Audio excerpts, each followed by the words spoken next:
Hi everyone, this is a video for Module 8 Quick Meal Kit Sales. Go ahead and open up the file and then click in G6. So this one has what's called complex formulas, which means it has more than one math operation. It's just not adding two columns or two cells or multiplying one cell by another. Complex means it has more than one math operation. And what we want to do here is add the January sales plus the February sales plus the March, but then subtract the returns. So in G6, the formula is equals C6 plus D6 plus E6 minus F6. And then I'm going to use the formula check mark, enter, and you should get 138,096. If you look at the formula, C6 plus D6 plus E6 minus F6. Go ahead and hover over the fill handle, either drag or double click, and it fills all of the rows. So the formula is the same, it just changes rows. So it's all the right columns, the right formulas, but just changes the row. That is called relative cell reference. Relative cell reference. Bonus, go ahead and click in H6, and based on their total sales less returns, they're going to get an extra bonus of 3%, which is over here in B16. So the formula is equals, I'm going to press the left arrow, G6 times B16. That's where the 3% is. Check mark, and again, fill handle. And you should get some unique results, and I'll show you why. The first one, if you look at your formula, it was G6 times B16, which is correct. The next one is G7, but it's times B17. G8 times B18. So what's happening is it's picking up at the G6 and then continuing G7, G8, but it's also doing the same thing for B16, B17, because it thinks it wants it relative cell reference. So just click the undo button so you get back to your first results. Click in the formula bar right after B16, so you're flashing after B16. Press the function key labeled F4. Go ahead and fill handle now, and you'll get the right results. While it's still selected, the other columns do not have the decimal places, 2 places after the decimal. So to make it uniform, select decrease decimal once, twice, so it matches the other columns. Now we'll look at the formula. G6 times B16, the down arrow, G7, still times B16, still times B16. So the first one is relative cell reference. It continues to change by each row, G6, G7, G8, G9. But the other one is absolute cell reference. It always is B16. It never changes. So you have a relative cell reference and an absolute cell reference. Now we'll click Sheet 2 at the bottom. We're in Sheet 1, click Sheet 2.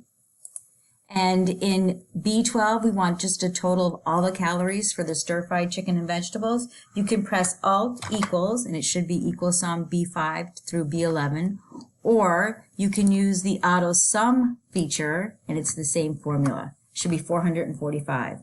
For the number of ingredients, I just want you to count how many ingredients are in this recipe. So there's actually a feature that'll do that for us. If you click the down arrow next to Autosum, count numbers. Just make sure the range is not including the total, just the actual ingredients. So select B5 through B11, and it should come up 7.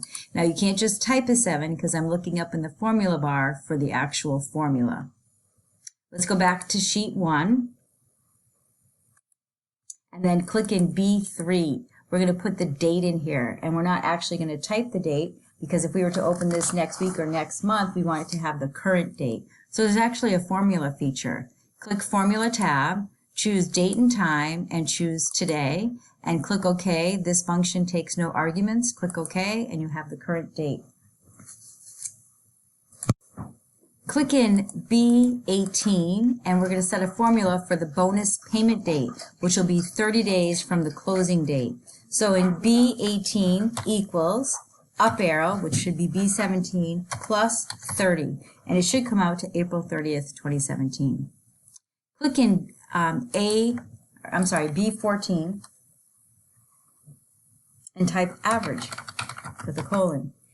Then select C6 to C13, and you get a little button that appears at the bottom. It's called Quick Analysis. Go ahead and click that and choose Totals and choose Average. And it's the average of all of column C for January sales.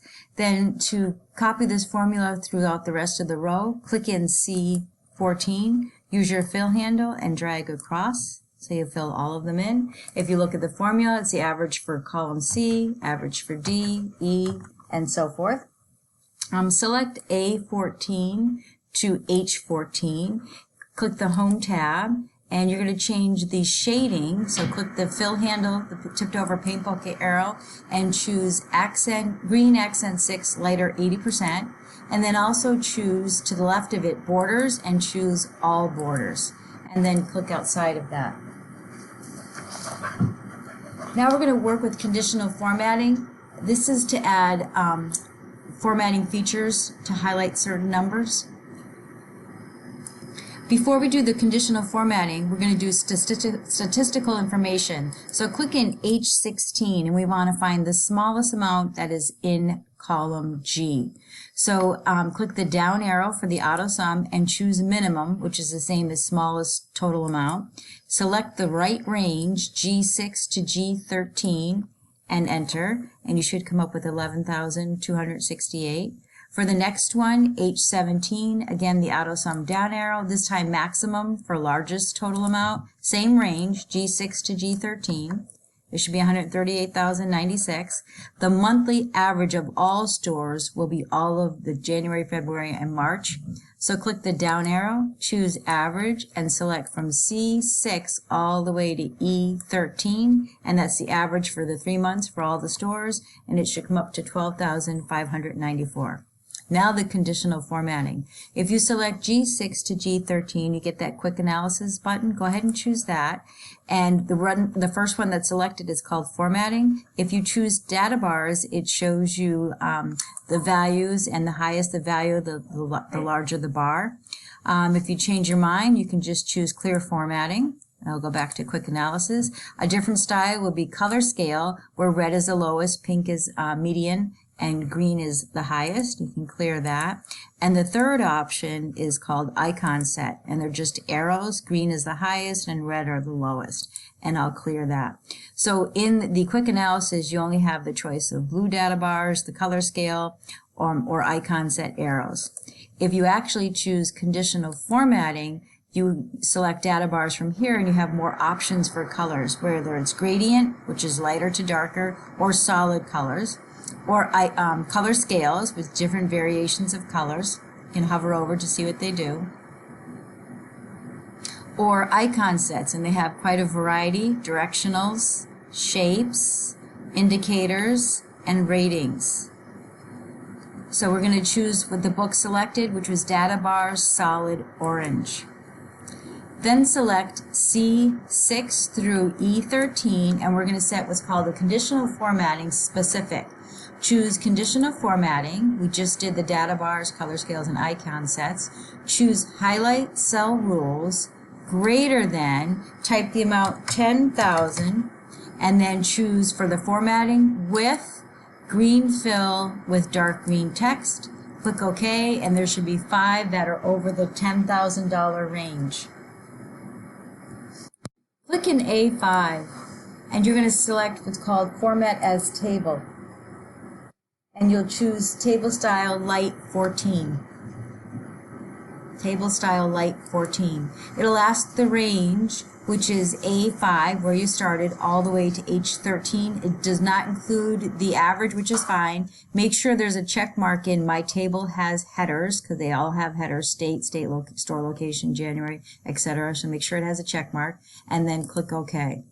The only thing that changed was you have a green shading on column the row 5, and you also have little arrow indicators, and we'll get into that shortly.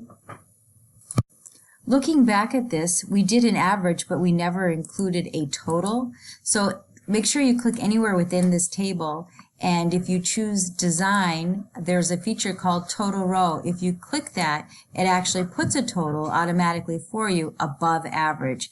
It only does one total in column H14, but you can use your fill handle and drag to the left. So you fill all of them in. And now you have totals as well as average.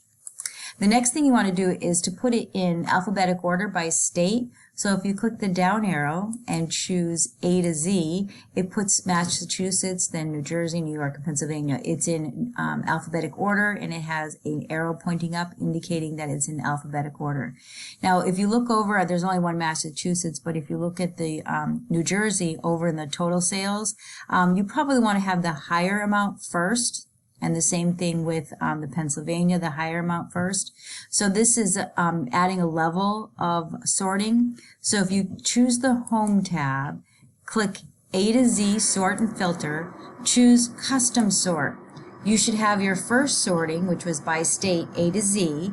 Click Add a Level, and then select the column that you'd like to use is the total sales less returns, and then in the order, change it to largest to smallest and click OK. So it's still in alphabetic order, but if you look at the two New Jerseys, the highest amount is first. The same thing with the New Yorks, it goes from high to low, and the same thing with Pennsylvania.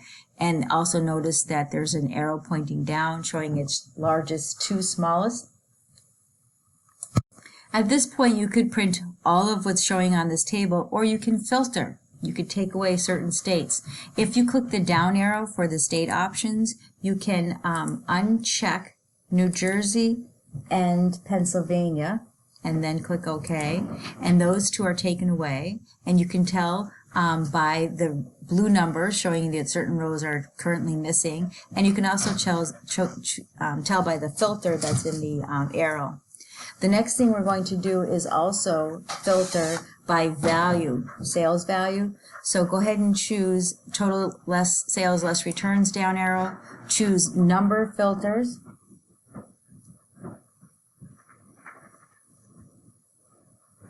Choose less than.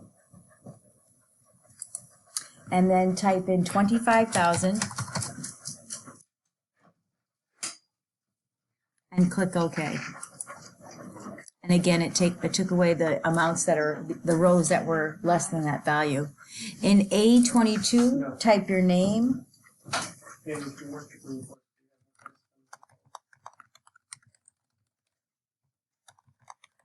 And then also for printing, choose View tab, and then choose Page Break Preview.